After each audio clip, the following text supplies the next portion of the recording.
Hi, it's time for a pool bag past and present, my choice again, but this time I just couldn't pick one. I went into the library and I ended up just picking a few, so sorry about this. Anyway, the first one that I recommend is The Memory of Music by Olive Collins. This is an absolutely beautiful historical fiction. It's in a dual timeline. So we have it from 1916, which is where the main character, Betty, and her husband Seamus are living in the Dublin tenements. He is a violin maker, a very, very talented man, and Betty wants a bit more than the tenements. She will do anything to get out of there. She goes into labour during the Easter Rising, and the whole thing just takes off.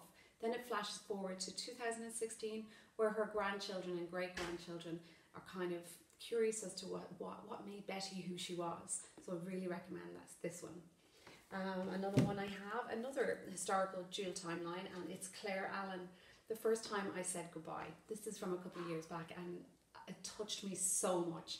It's about a girl up in Derry, Sheila Hegarty.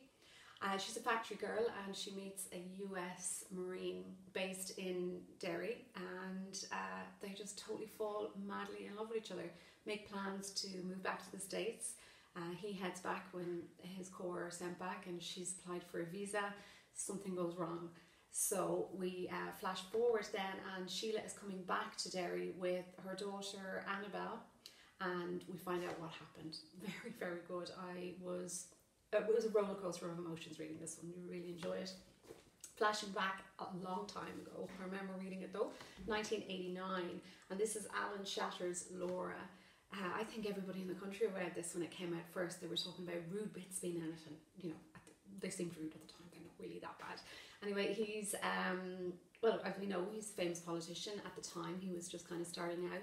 This is a story about a baby who was put up for adoption, Laura, and it's about her mother, birth mother, then changes her mind, and it's the kind of the custody case as to who should really have Laura. Should it be the family who have adopted her, or should it be her biological mother? A very, very moving story that still stays with me to this day. 1989, yeah, busy year for me. I became a mum. Here's another one, The Fallout by Margaret Scott. This written a couple of years ago, and it's set in the Financial Services Centre in Dublin in 2011. In a German commercial bank where two letters have just arrived, kind of starting off secrets, lies, who's written them, what the hell is going on. We have 4 different women working in the bank, each of them fighting for their right to be there, each of them working damn hard for their place in a very male orientated world. I found this very intriguing, very enjoyable. And then finally, we're going back again, but I think every woman had this on her bookshelf at some stage, and this is Patricia Scanlon's City Girl. This book influenced so many of us to want to get out there and run our own businesses, have those power suits and high heels, and just shake off the men and do it ourselves. Everybody can remember Devlin, and then there was also Carolyn and Maggie. These were just characters, again, that will stay with you for a long, long time. And I've read it again recently, and it hasn't dated much. I still love it. So check that out again. So they're my pool bag past and present. Some of my favourites. Thanks for watching.